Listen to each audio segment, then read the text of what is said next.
Jadi misalnya apa? Ada yang kita hutangi, misalnya kalau cukup ya bayarkan semuanya. Kalau nggak cukup, gimana caranya? Pembagiannya dibagikan kepada mereka secara persentase. Jadi harta yang ada itu untuk bayar hutang itu nggak cukup. Nah, maka berarti kita harus bagikannya itu secara persentase. Jadi yang misalnya apa?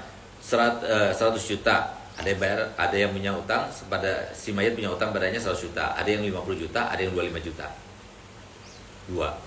Nah, berarti apa? Yang 100 juta berarti 50%. Yang 50 juta berarti 25%. Yang 15 juta berarti 12,5%. Nah, begitu seterusnya. Sehingga yang ada uangnya berapa dibagi aja. Separuhnya berarti milik ini, seperempatnya milik ini, seperlapannya milik ini. Nah, jadi seperti itu caranya. Nah, kemudian hutang udah ada, selesai sudah. Ini udah selesaikan hutangnya semuanya, sudah selesai. Nah, baru kita pindah kepada yang keempat, yang terkait dengan harta waris. Apa itu yang keempat? Apakah dia pernah berwasiat? Yang dikatakan oleh Nabi SAW dalam hadis tadi, barang siapa meninggal tanpa mewasiatkan sebagian hartanya, maka dia meninggal dalam keadaan gharib, atau secara sebagikan orang yang asing, gitu ya. Nah, jadi wasiat itu wasiat dengan sebagian harta, bukan wasiat tanpa wasiat. Kalau wasiat tanpa dengan wasiat sih banyak, walaupun dalam Al-Quran sebutkan salamun qaulun min Ibrahim tausiatan wala ila alim yarji'un apa?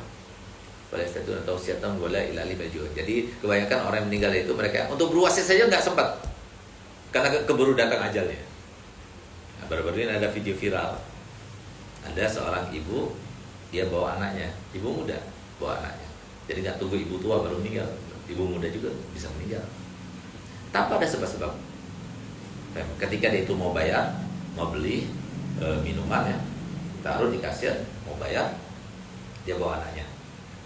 Tiba-tiba dia pusing, hanya dia minta tolong kepada kasirnya itu untuk pegang anaknya.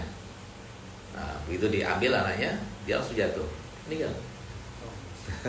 Nah, jadi coba lihat ya. Jadi nggak menunggu dia itu harus wasiat dulu dia mau meninggal sesuai enggak gitu. Nah, jadi tanyakan apakah dia wasiat enggak. Nah, kalau ditanya wasiat saja, dia wasiat enggak? Nah, jangan begitu kalau sama orang sekarang. Karena apa? Pasti dia bilang, "Oh iya, Beb, wasiat. Wasiatnya apa?" Katanya bilang sama umi saya jangan kawin lagi gitu. Anak-anak suruh akur, jangan bertengkar ya katanya. Bukan begitu, wasiat itu wasiat dengan sebagian hartanya. Nah, kalau aku meninggal ya, sepertiganya kasih pondok dalwa misalnya, atau sekian kasih dalwa. Nah, itu wasiat itu namanya, harus dilaksanakan. Selama wasiatnya tidak lebih dari sepertiga, maka hukumnya wajib dilaksanakan. Kalau wasiatnya lebih dari sepertiga, sepertiganya sah. Selebihnya kita minta kesepakatan daripada ahli waris yang ada. Kalau mereka semua sepakat, laksanakan semuanya. Kalau sebagiannya sepakat, sebagiannya tidak sepakat, maka yang sepakat diambil haknya, yang tidak sepakat dikembalikan haknya. Kalau nggak sepakat semua, dikembalikan semua kepada yang berhak. Cuma sepertiga saja yang sah. Selebihnya sepertiga tergantung pada sepakatan ahli waris. Dan wasiat itu nggak boleh untuk ahli waris, nggak boleh. Nah, kalau wasiat untuk ahli waris dianggap tidak sah, dan perlaksanaannya itu tergantung kepada kesepakatan ahli waris yang lainnya. Kalau mereka menyepakati, ya nggak apa-apa. Tapi kalau nggak menyepakati nggak boleh. Karena apa? Nggak boleh wasiat kepada ahli waris, karena ahli waris sudah pasti dapat bagiannya masing-masing. Nah, kemudian kalau semua wasiat tidak ada, baru kita bagikan harta waris itu kepada mereka. Cara pembagiannya bagaimana? Sudah dijelaskan oleh Allah Ta'ala dalam Al-Quran. Istri berapa, suami berapa, orang tua berapa. Jadi misalnya kalau ada seorang meninggal, nah, seperti artis yang kemarin meninggal tuh ya, nah, antara suami istri tidak saling mewarisi. Anggap nggak pernah ada antara suami istri itu. Jadi istri bagiannya diwariskan kepada ahli warisnya, si suami bagiannya diberikan kepada ahli warisnya. Nah, jadi kalau seumpama seperti itu berarti kan orang tuanya dua-duanya ada, orang tuanya ya dua-duanya ada. Lalu dia itu meninggalkan anak satu laki-laki, ya kan? Nah, maka cara pembagiannya adalah ayah sama ibunya dapat 1/6. Nah, kemudian istri suami nggak ada, ya kan? Nah, berarti anak laki itu sisanya. Jadi asal masalahnya dari 6. Kemudian 1/6-nya untuk ayah, 1/6-nya untuk ibu, sisanya untuk si anak laki-laki itu. Nah, jadi berapapun, jadi 1/6-nya 6 1, ya kan? Berarti 1 bagian daripada 6 itu adalah milik ibu sama ayahnya. Kemudian 4-nya itu milik anak laki-laki itu. Cara bagiannya begitu. Berapapun aset yang ada, bagi 6. Bagi 6. Berapa hasilnya? Kalikan 1 bagiannya ayah, kalikan 1 bagiannya ibu, kalikan 4 bagiannya si anak laki-laki. Nah, begitu pula kalau seumpama ada seorang meninggalkan suami istri, meninggalkan istri, dan meninggalkan orang tua 2, ayah sama ibu, meninggalkan anak berapa misalnya 3 atau 2 misalnya, ya kan? Berarti ayah sama ibu dapat 1/6. Kemudian si istri dapat 1/8 karena anaknya ada anak. Kemudian karena anak laki-laki, maka si ayah sama ibu dapat 1/6 saja. Nah, karena ayah kalau anaknya laki-laki, anaknya perempuan, nanti ayah dapat 1/6 plus sisa. Nah, tapi karena anaknya itu laki-laki, berarti nggak ada sisa. Sisanya semua untuk anak-anak.